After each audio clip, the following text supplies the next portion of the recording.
l'encapsulation, l'héritage, le polymorphisme et l'abstraction. Chaque pilier avec des exemples concrets et simples.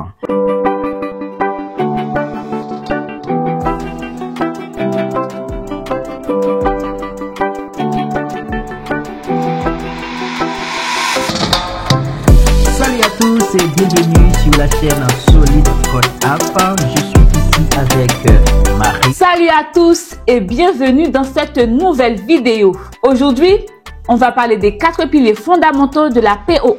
L'encapsulation, l'héritage, le polymorphisme et l'abstraction. Ces concepts sont essentiels pour structurer ton code de manière efficace et modulaire. Et oui les amis, on va vous expliquer chaque pilier avec des exemples concrets et simples afin que vous puissiez comprendre comment les utiliser dans vos projets Java. Alors, c'est parti dans l'écran noir. Bienvenue dans notre écran noir.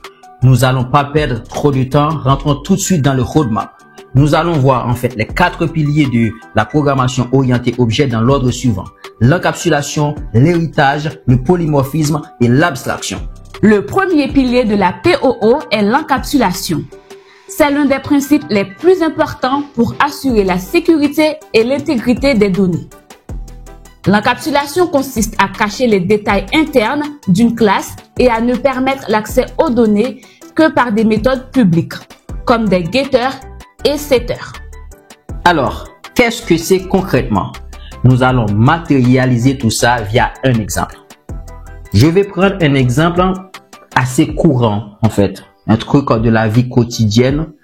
On va prendre l'exemple avec un compte bancaire, ok? Oui. Nous allons créer une classe compte bancaire, new Java file class. On va nommer notre classe compte bancaire. Bien. Compte bancaire, pourquoi pas? Ouais. Ok, bien. Et nous allons définir ou bien déclarer des attributs. D'accord. Normalement, dans un compte bancaire, il y a le solde. Oui. Donc, nous allons ajouter le solde. C'est un champ qui sera de type double. On fait public, public, double, solde. Bien. Avant tout, ce qu'on va faire, nous allons créer un constructeur. On va dire public, compte bancaire avec solde initial. Bien. This.solde égale solde initial. Ok. Maintenant, il y a un problème. Le problème, c'est qu'on a déclaré un attribut avec le mot-clé public. Ce qui veut dire que cet attribut est accessible depuis l'extérieur. Ouais. On donne un accès total. C'est à partir de là, on va comprendre ce principe d'encapsulation. D'accord. Nous allons faire en sorte d'encapsuler cet attribut de manière à restreindre l'accès. Ok. Afin qu'on puisse contrôler l'accès. Nous allons de préférence déclarer cet attribut private. Private. Ok. Maintenant, comme c'est private, l'attribut n'est pas accessible, ou bien la propriété n'est pas accessible depuis l'extérieur. Oui. Mais il faut bien réaliser des opérations sur le compte bancaire, notamment des opérations de retrait, de dépôt, même de consultation de compte. Donc, il faut qu'on crée des accès. Mais c'est là, à partir de là, qu'on va penser aux méthodes publiques. Par exemple, si on veut permettre un accès en lecture, on va créer un getter. Ouais. Ok, on va dire public, double, get, solde. Voilà, c'est simple, c'est un getter. Get solde, qui va nous retourner tout simplement return this.solde, qui va nous retourner le solde du compte. Alors, si on veut donner l'accès en modification à cet attribut, ce sera un accès contrôlé. D'accord? Oui. Par exemple, on va créer un setter, public, void, set, solde. Et on va prendre en paramètre Le nouveau solde. Oui. Ok. On va dire double nouveau solde. Bien. Maintenant, si on a mis ça en private, c'est pour pouvoir mieux contrôler les setters et les getters. Bon. Moi, j'ai envie de dire, je vais mettre une condition. La condition est que le nouveau solde que tu me donnes ne doit pas être inférieur ou égal à 0. Ok. Je vais dire, ok. If new solde, nouveau solde supérieur à 0, alors dans ce cas, oui, je peux faire 10 points solde égale nouveau solde. Je remplace l'ancien solde par le nouveau solde. D'accord. D'accord? Oui. Donc, c'est-à-dire, je contrôle comment je donne accès à cet attribut. Super. Tu viens pas, tu modifies comme ça, tu mets n'importe quel nombre. D'accord? Je te donne une méthode, c'est moi qui contrôle. C'est moi qui ai le contrôle. L'encapsulation nous permet tout simplement de contrôler l'intégrité de nos données. C'est justement ce qui se fait ici. Le solde est protégé par le mot-clé private et on donne accès en lecture, mais l'accès en modification, on contrôle. On dit attention, tu ne peux pas me donner n'importe quel nombre. Bien. On pourrait peut-être aller un peu plus loin, mais ce sera le cas pour d'autres vidéos où on va faire des projets, où on va permettre de faire des dépôts et des retraits sur un compte bancaire et tout ça. Pour l'instant, je pense que ça suffit pour expliquer un petit peu le principe de l'encapsulation. Le deuxième pilier est l'héritage. L'héritage permet à une classe d'hériter des propriétés et des comportements d'une autre classe. Cela permet de réutiliser du code et de créer des hiérarchies entre les classes. Alors, pour donner un exemple concret d'héritage, nous allons tout simplement utiliser un système où on a une classe véhicule. Bon, je vais déjà commencer par créer la classe véhicule, d'accord? Nous, Java classe véhicule. Bien. Véhicule. Et la classe véhicule, on va y mettre, par exemple, deux attributs. Private string, la marque, pourquoi pas, la marque, et on va y mettre aussi le modèle, private string modèle, private int nombre de roues. Bien. Alors, on va créer un constructeur avec ces trois attributs. Public, véhicule, marque, tu dois me donner string marque, string modèle, int ndu, bien, pourquoi pas.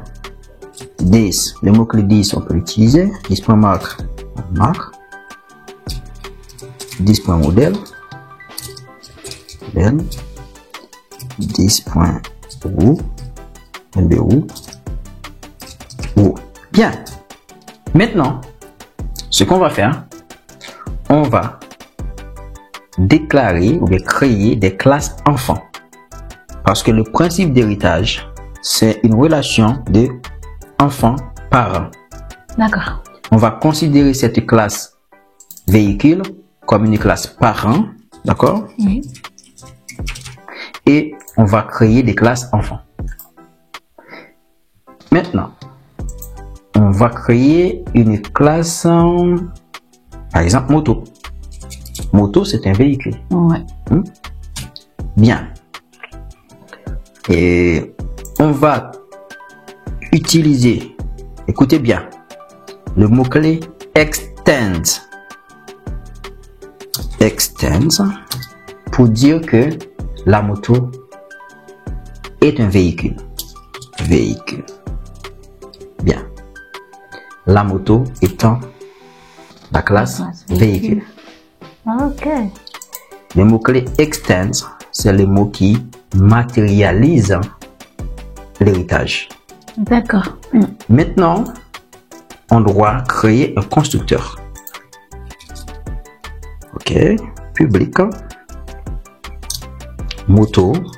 La moto doit avoir la marque, ok, le modèle ici. et le nombre de roues. Parce qu'il y a des motos à 3 roues. Hein. Ok. Donc, ici, on a des vagues. Pourquoi? Parce que en étant une classe, on doit utiliser le mot-clé super pour lui passer les paramètres dont la classe parent a besoin. On fait ça. Ici, ce qu'il faut retenir, l'héritage se matérialise par le mot-clé extends, et dans le constructeur de la classe enfant, il faut utiliser le mot-clé super pour faire appel au constructeur du parent. Donc, à chaque fois qu'on crée une moto, ou bien qu'on instancie la classe moto, c'est un véhicule qu'on instancie. D'accord. Ok? Oui. Là, on est bien. Et on peut aussi créer une autre classe. On va créer une autre classe, la classe voiture, par exemple. Okay. Mon Java file classe voiture. Bien. Mais une voiture, c'est quoi? C'est un véhicule. Donc, on va utiliser le mot-clé extends. Véhicule. Là encore, il nous faut créer un constructeur. On va dire public voiture avec l'ensemble des paramètres dont on a besoin. String la marque. Oui. String le modèle. Int roue. Bon, en vrai, on pourrait se dire c'est 4 roues, mais il y a des voitures jusqu'à 6 roues et tout. Donc, on préfère demander le nombre de roues. On doit utiliser maintenant le mot-clé super pour passer tous ces paramètres-là aux parents. C'est super. Marque, modèle, roue. Bien. Là, je viens de faire appel tout simplement au constructeur de véhicule. Dans son constructeur, il prend la marque, le modèle et les roues. Bien. Maintenant, quand je crée une voiture, bien, c'est un véhicule que je crée. D'accord? Oui. C'est le principe d'héritage. Alors, revenons dans la classe véhicule. D'accord. Quand on regarde bien, les attributs sont privés. Oui. Et si on voulait que moto puisse accéder à ces attributs? Certes, au moment de l'instanciation d'une moto, on lui passe ces arguments. Mais une fois qu'on a créé la moto, on n'a plus accès à ces propriétés. Parce que ces propriétés sont stockées dans la classe parente et la classe véhicule. Ok? Oui. Donc, du coup, le problème, c'est que la classe parent les stocke avec le mot-clé private. Oui. Ça veut dire même les enfants n'ont pas accès. Oui.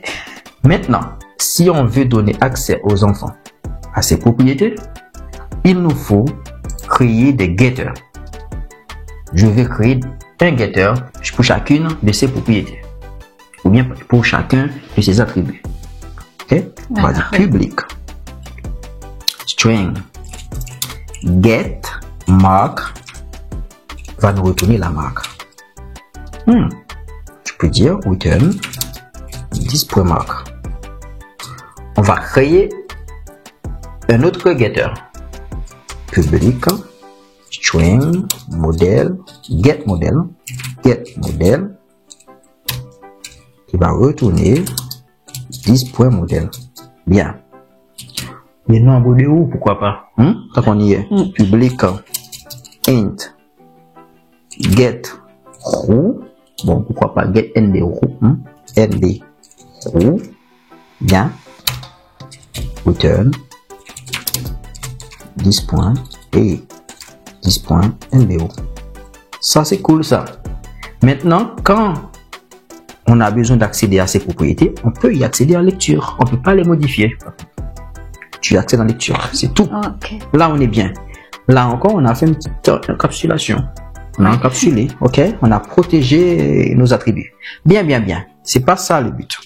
Maintenant, ce qu'on va faire, on va créer des méthodes. Par exemple, là, une méthode démarrer, arrêter et tout. Tu vois? Donc, on va créer une méthode démarrer. Public, void, démarrer. Bien, pourquoi pas. Et là, on va faire un petit ciseau. Bien. Le véhicule démarre.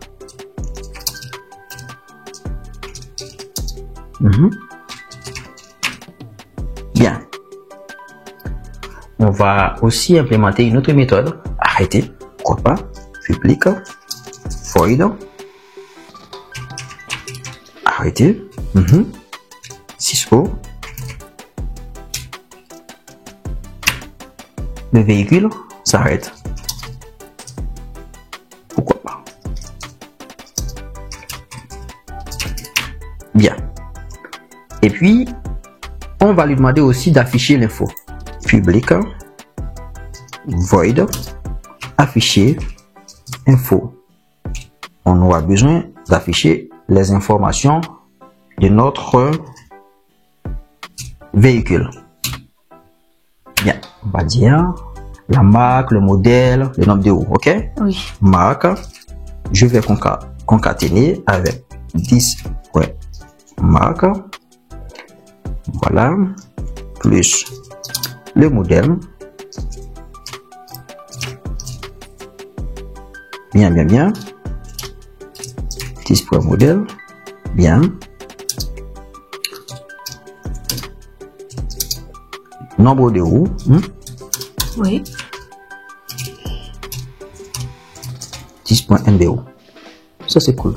Toutes ces méthodes sont accessibles depuis l'extérieur parce qu'on utilise le mot-clé public. Ça, c'est cool, ça. Oui. C'est-à-dire, les enfants aussi peuvent y accéder. Ça, c'est très, très bien. Et là, qu'est-ce qu'on pourrait ajouter comme méthode pour la moto qu'on peut pas ajouter dans la classe véhicule, mais c'est seulement dans la moto. On peut dire faire un wheelie, tu vois, parce que les motos, ça fait wheelie.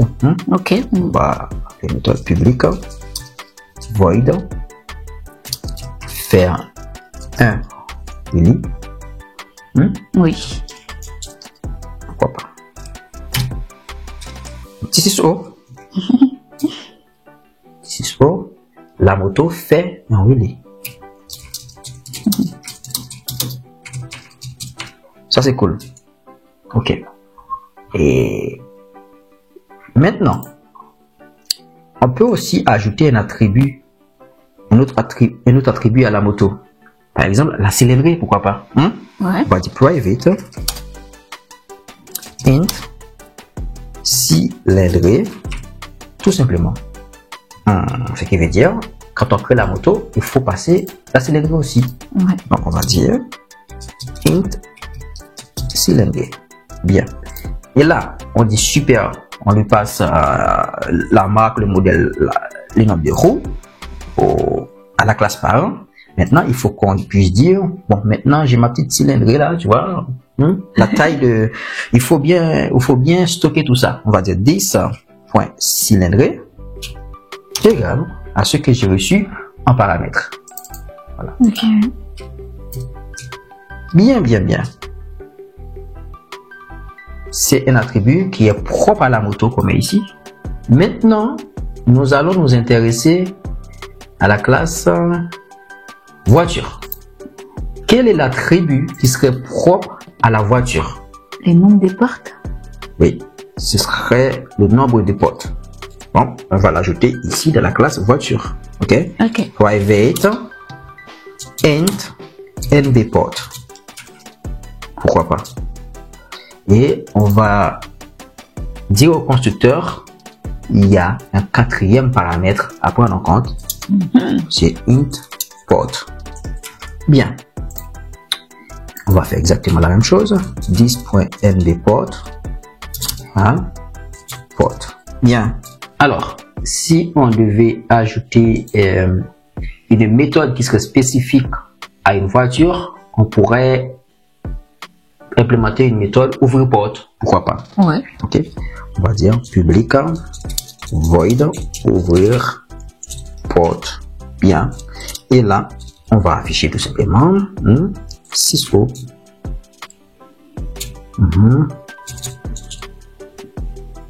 Porte s'ouvre. La porte s'ouvre. Ok. On va dire la porte s'ouvre. Nous allons tout simplement tester tout ça. D'accord. Nous allons dans la classe app. Nous allons créer dans un premier temps une moto. On va dire. L'objet qu'on va créer, c'est un objet de type moto. Donc c'est moto. Moto. Hein? New moto. Là, il me demande la marque. Je vais dire Yamaha. Et il me demande dans le modèle. Je connais pas grand chose. Je vais ajouter R1. Ouais. Ça me demande le nombre de roues. Bon, je vais dire, écoute-moi bien, c'est 2 roues, pas 50 ans. Pour la cylindrée, on va mettre 998. On va faire appel à pas mal de méthodes, par exemple, moto.afficher info. Afficher info. Et puis, rappelle-toi bien que afficher info n'est pas défini dans la classe moto, c'est dans la classe véhicule. Comme la moto hérite de véhicule, la moto peut accéder à ce comportement ou bien cette méthode. D'accord? D'accord, oui. Donc c'est pour cela qu'on peut appeler la méthode afficher info sur l'objet moto. On va encore moto.démarrer. Encore une fois, la méthode démarrer n'a pas été définie dans la classe moto. Non. Mais c'est dans la classe véhicule. Encore une fois, c'est grâce à l'héritage que l'objet moto puisse avoir accès à cette méthode. D'accord. Nous allons faire moto. Et mince alors. Moto. Faire un wheelie. Là par contre, ça c'est une méthode qui est propre à la classe moto. Si on fait clic droit dessus, contrôle clic droit, on tombe direct ici dans la classe moto. C'est là où on a défini la méthode faire un wheelie. D'accord. Ok. Cette méthode ne vient pas de l'héritage. Non. Bien. Ok. On va faire encore moto.arrêter. Cette méthode aussi, elle n'a pas été définie dans la classe moto. Ok. On est encore ici dans la classe véhicule. Donc ça c'est le principe de l'héritage même. D'accord. Bien. On lance l'application pour voir un peu est-ce qu'on a un bon résultat. Qu'est-ce qu'on a ici? Marque Yamaha, modèle R1, nombre de roues 2, le véhicule démarre. La moto fait un wheelie, le véhicule s'arrête. On est très bien. Ouais. On peut créer un autre véhicule. D'accord? Oui. L'autre véhicule qu'on va créer, c'est une voiture. On va dire c'est voiture. Voiture égale new voiture. Bien. On nous demande la marque. Je vais dire, pourquoi pas, Toyota. Ouais. Toyota. Et on me demande le modèle. Tiens, le modèle. Je peux dire Corolla peut-être. On me demande le nombre de roues. Bon, je mets 4 roues. Pourquoi pas. Le nombre de portes. On va dire 4 portes. Ouais. Ça, c'est cool. On va faire appel à ces mêmes méthodes sur l'objet voiture qu'on vient de créer. On va dire voiture.afficher info. Voiture.démarrer. Voiture.arrêter. Ok? Ouais. Donc, est-ce qu'on peut faire voiture.faire un wheelie?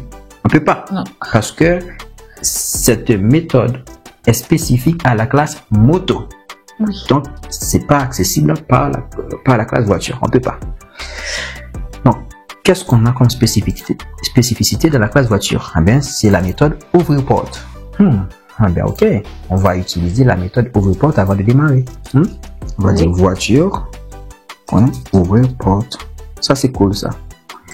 Et cette fois-ci, on va lancer l'application. Un petit clear. Cool. Et on lance l'application. Qu'est-ce qu'on voit ici? Marque Toyota, modèle Corolla, nombre de portes, nombre de roues, 4. La porte s'ouvre, le véhicule démarre, le véhicule s'arrête. Super. Bon, ça c'est la puissance de l'héritage. Les classes enfants peuvent accéder à toutes les méthodes et attributs qui sont protected ou publics. Pas les private. Hein. Ouais. Les attributs et méthodes qui sont private, les classes enfants n'ont pas accès à tout ça. C'est privé. Ouais. Tu as déjà entendu ça? Oui. Les parents peuvent dire, ça c'est privé. Ouais. Tu n'y accèdes pas. Si je veux que tu y accèdes, je vais créer une méthode publique. Ce sera à mes conditions. Ouais. C'est-à-dire, ben oui.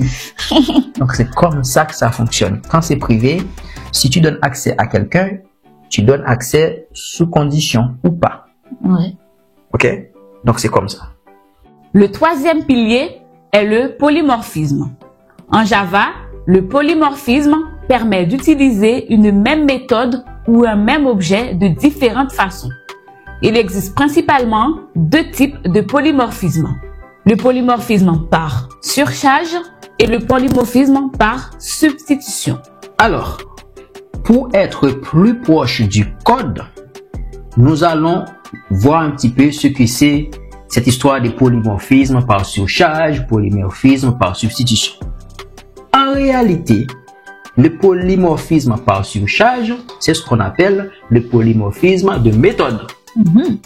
Ce qui veut dire, dans une seule et même classe, on peut avoir plusieurs méthodes qui portent le même nom, sans pour autant avoir les mêmes nombres d'arguments, ou bien le même nombre de paramètres. Ok?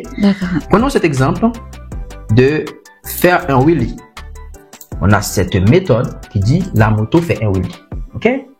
Donc, ce qu'on peut faire serait de tout simplement créer une autre méthode, par exemple public, void, faire un wheelie, pareil, hein? Mais cette fois-ci, on va donner un paramètre. Peut-être qu'on devrait donner le nom de la personne qui fait le wheelie. Donc, on va dire string nom. Bien.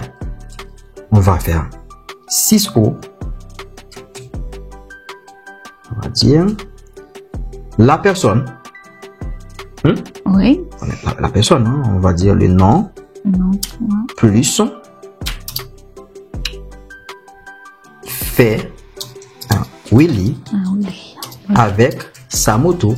C'est simple. C'est comme vous venez de le voir. On a la méthode faire wheelie. On a une autre méthode faire un wheelie. Et les 2 méthodes portent le même nom, mais ils n'ont pas la même signature en réalité. Parce que dans la première méthode, c'est sans paramètre. Dans la deuxième méthode, on a un seul paramètre. On peut aussi avoir une troisième méthode où on ajoute un autre paramètre de type différent. Ou bien, on ajoute 2 ou 3 ou 4 paramètres. D'accord. L'important, c'est que les méthodes n'ont pas la même signature. Ça, c'est le polymorphisme de surcharge. On a surchargé la méthode faire un wheelie. Et là, si on fait un petit test ici, là, on a moto.faire un wheelie. On va dire moto.faire wheelie. Ça nous propose les 2 méthodes. Hein? Oui. Donc, du coup, on va utiliser cette méthode. On va mettre Jack. OK. Si on lance l'application, on va voir ce qui va se passer. Clear. Tac. Qu'est-ce qui se passe ici? La moto fait un wheelie. Jack fait un wheelie avec sa moto. Cool. Nous allons maintenant nous intéresser au polymorphisme par substitution ou bien polymorphisme d'héritage. Donc, ce qu'on va faire dans un premier temps, nous allons regarder la classe véhicule. Vous voyez, il y a la méthode afficher info. Oui. Cette méthode nous affiche un ensemble d'informations, notamment la marque, le modèle, le nombre de roues. Et notre voiture a beaucoup plus d'informations. Par exemple, le nombre de portes. nous allons peut-être redéfinir cette méthode ici. Ok, clique, void, afficher info. Afficher info. Ok. Et on va faire exactement la même chose que ce qu'on a ici. Bien. Que ce qu'on a ici. Mais en plus, on va ajouter, c'est pas display_mark, display_get. Get mark. Get L. Model. Display_get model.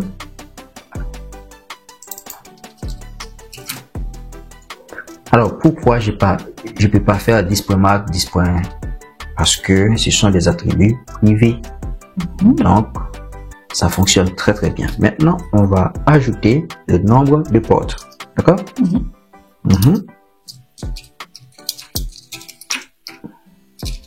Et là, je peux faire 10.nbport.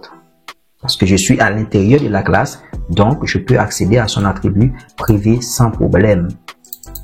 Alors que pour la marque, il faut que j'utilise une méthode qui a été définie pour cela. Un getter, getMark, parce que la marque se trouve dans la classe parent et ça a été défini en private. Les parents avaient pris le soin aussi de définir une méthode pour moi qui me permet tout simplement d'accéder à la marque en lecture. Ok? Oui. Bien. Là, comme je redéfinis cette méthode en Java, il est bon d'ajouter @override. Comme ça, on indique tout simplement au compilateur, c'est une méthode qui a été définie dans la classe parent et maintenant on l'a redéfinie ici. Ok? Donc, maintenant, ce qu'on va faire, on va aller dans la classe app. On va dire une voiture, c'est un véhicule. C'est ça le polymorphisme. Oui. C'est le fait qu'une sous-classe puisse être remplacée par une classe parent. Non. Là, si je dis une voiture, c'est un véhicule, qu'est-ce qui se passe? Je ne devrais pas avoir de problème, mais il va y avoir un petit problème. C'est que, ici, comme je dis que c'est un véhicule, Oui. on va regarder toutes les méthodes qui sont dans la classe véhicule. Et cette méthode OverPort, c'est une méthode qui est spécifique à la classe voiture, qui n'existe pas dans la classe véhicule. Donc c'est pour cela que ici on est en train de se plaindre. Alors, ça c'est un cas très intéressant. Pourquoi? Parce que ça nous permet de voir, ok, tu veux utiliser le polymorphisme, d'accord? Toutes ces méthodes-là, il n'y a pas de souci. Parce que ce sont des méthodes qui ont été définies dans la classe véhicule. Oui. Mais les méthodes qui sont spécifiques à la classe voiture, on ne les connaît pas. Donc, ok, le polymorphisme fonctionne afficher info parce que c'est une méthode qui a été définie dans la classe parent, donc il n'y a pas de problème. Maintenant, la méthode OverPort, on ne connaît pas cette méthode. Sauf que la méthode existe. Elle existe bien dans la voiture. Oui. Bon, sachant que je sais que cette méthode existe, je suis conscient que ça existe. Alors, ce que je vais faire un petit casting. Je vais forcer le compilateur à accepter que cette méthode existe bien. Que là, la voiture, c'est un type véhicule. Ouais. Mais je vais dire, écoute, ok, c'est un type véhicule, je suis sûr aussi que c'est une voiture. Donc, je vais dire, c'est voiture. Ok. Comme c'est un casting, allez. Là, il va y plus avoir de problème parce que je lui ai dit, écoute, ce que tu vois là, même si tu vois que c'est un véhicule, mais moi j'ai fait un petit casting pour te dire que c'est une voiture. Comme c'est une voiture, tu peux maintenant accéder à la méthode OverPort. On va lancer l'application, d'accord? Oui. On lance l'application. Qu'est-ce qu'on a? On a marque totale, la voiture démarre, le véhicule démarre. Le véhicule s'arrête. Il s'arrête. Il y a quelque chose de très important. Marque Toyota, modèle, nombre de roues. Il y a aussi nombre de portes. Oui. Alors, on a remarqué qu'il y a une méthode afficher info qui a été appelée. Et ce n'est pas la méthode de la classe véhicule. Parce que si c'était la méthode de la classe véhicule, on n'aurait pas eu le nombre de portes. C'est bien la méthode de la classe enfant qui a été appelée. Alors, qu'est-ce qui se passe? En fait, Java va tout simplement regarder est-ce que la méthode a été redéfinie dans la classe enfant? Oui. Mais si oui, j'utilise cette méthode. Sinon, j'utilise la méthode de la classe parent. Enfin, le quatrième pilier est l'abstraction. L'abstraction consiste à définir des classes qui ne peuvent être instanciées directement, mais qui servent de base pour d'autres classes. Cela est fait par les classes abstraites et les interfaces. Alors, venons tout de suite dans le code pour comprendre tout ça. Ce qu'on va faire, on va rester sur notre base de code avec le véhicule. Est-ce qu'à un moment donné, on aura besoin de créer un véhicule? Concrètement, ce qu'on crée, c'est une voiture, une moto, autre chose. Donc, la classe véhicule, on n'a jamais besoin de faire new véhicule. La classe véhicule peut être abstraite. Donc, on va dire public abstract classe véhicule. Donc, le mot-clé pour rendre une classe abstraite, c'est abstract. Donc, comme vous pouvez le voir, il n'y a pas d'erreur. Non. C'est pas parce que la classe est abstraite que je suis obligé d'ajouter des méthodes abstraites dedans. Ok. Par contre, si tu ajoutes une méthode abstraite à l'intérieur d'une classe, tu es obligé de déclarer la classe abstraite. Ok. S'il y a une seule méthode à l'intérieur d'une classe qui est abstraite, la classe elle-même doit être abstraite. D'accord. Ok? Donc là, je vous propose de déclarer une petite méthode abstraite. Par exemple, rouler. On va dire public abstract void rouler. C'est une méthode où tu déclares seulement la signature de la méthode. Oui. Il n'y a pas de corps. Les autres classes qui étant véhicules sont obligées d'implémenter. Ça crée un contrat aussi. Parce que, regarde-moi, voiture est en train de se plaindre, il y a un problème. Ouais. Qu'est-ce qu'il dit ici? The type voiture must implement the inherited abstract method, machin.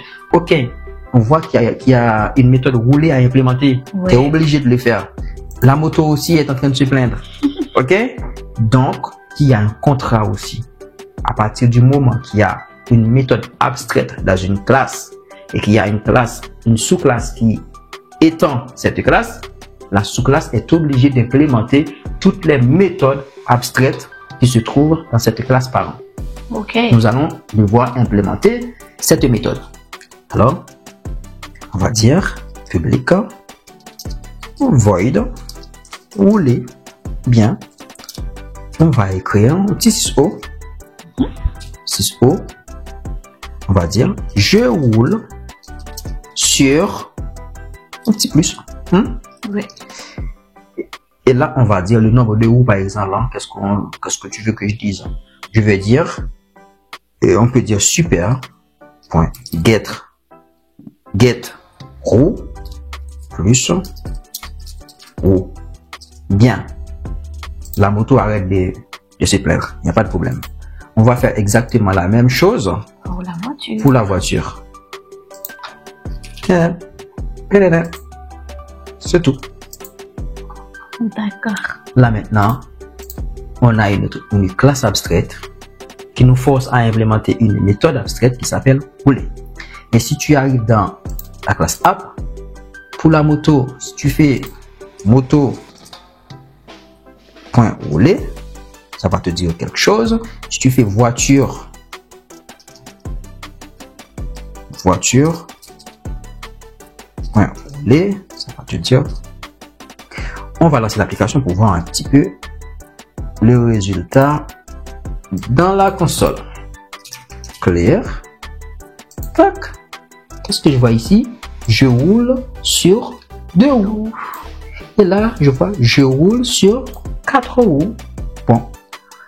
Ça, c'est très intéressant. Alors, tu nous as aussi dit que l'abstraction peut se faire aussi par les interfaces. Oui. Nous allons voir tout ça. Mais on va rester sur notre base de code.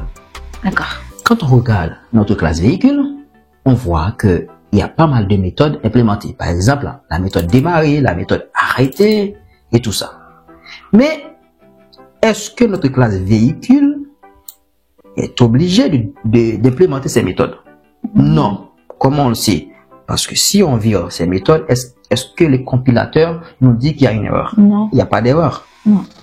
Donc, notre classe véhicule n'est pas obligée d'implémenter ni les méthodes démarrer et arrêter ou bien freiner, tout ce que tu veux.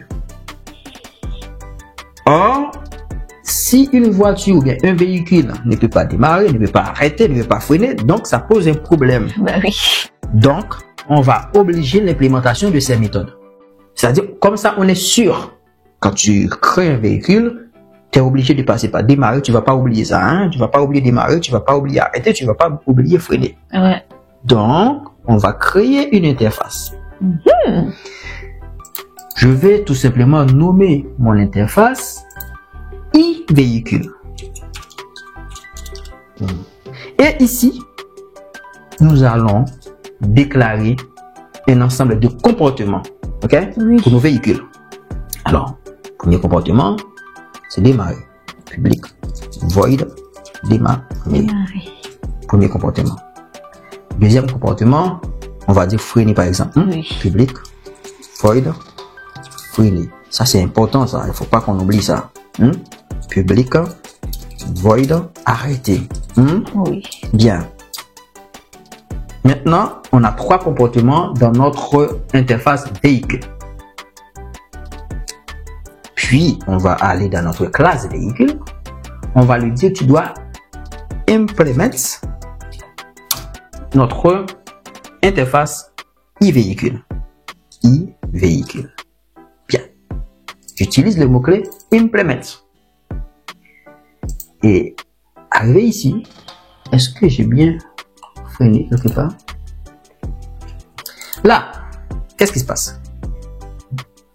Et il se plaint pas. Alors pourquoi? Parce que notre classe abstraite, comme elle n'est pas instanciable directement, ça ne pose pas de problème au compilateur. D'accord. Ça va poser problème par contre aux classes enfants. On va leur dire, il y a quand même quelque chose. Il y a une méthode qui s'appelle freiner qui n'a pas été définie par ton parent. Et toi, tu dois définir cette méthode. C'est pour cela que la moto est en train de se plaindre. Pourquoi? Quand on passe la souris, on nous dit, attends, il y a la méthode freiner qui n'a pas encore été définie. Je vais lui dire, écoute-moi bien, on va faire un petit code fixe, implémente-moi ça. Voilà, c'est implémenté. Donc du coup, on va lui donner une info. On va dire, tout simplement, 6O, la moto freine. Oui. Bien. Et on va aller dans voiture aussi. Comme le parent n'a pas implémenté, parce que les parents c'est une classe abstraite, eh bien, toi tu dois l'implémenter. C'est comme si tu, oui, les parents l'ont pas fait, mais toi tu vas le faire. Alors, il y a la méthode freiner. On va faire un petit 1, on ajoute ici, et on va faire un petit 6O, on va dire la voiture freine. Ok? 6O, voiture freine. Bien. Ça c'est cool. Alors, pourquoi les classes enfants, voiture et moto, on les oblige pas à implémenter les autres comportements comme démarrer et arrêter? Pourquoi? Ben parce que tout simplement, la classe parent qui est véhicule a déjà implémenté ces méthodes démarrer et arrêter. Ces deux méthodes ont déjà été implémentées dans la classe parent, donc on va pas embêter les classes enfants avec ça. Très bien, ok. On va embêter les enfants seulement avec les méthodes qui n'ont pas été implémentées dans la classe parent, parce que la classe parent c'est une classe abstraite, ok? Ok, oui. Donc, eh bien voilà. Là, je pense que on a fait un peu le tour de l'abstraction. Si on veut un petit résumé, mais l'abstraction, ça nous permet tout simplement de définir des comportements génériques sans avoir à implémenter chaque détail dans chaque classe. Et voilà, vous avez maintenant une bonne compréhension des 4 piliers de la POO. L'encapsulation, l'héritage, le polymorphisme et l'abstraction. Ces concepts sont les fondations de la programmation orientée objet et vous permettront de créer un code plus organisé, réutilisable et flexible. Si vous avez aimé cette vidéo, n'oubliez pas de liker, de commenter et de laisser vos questions en commentaire. On est là pour vous aider. Et merci d'avoir regardé cette vidéo et à très bientôt pour plus de tutoriels Java. Et n'oubliez pas, la pratique, c'est la clé.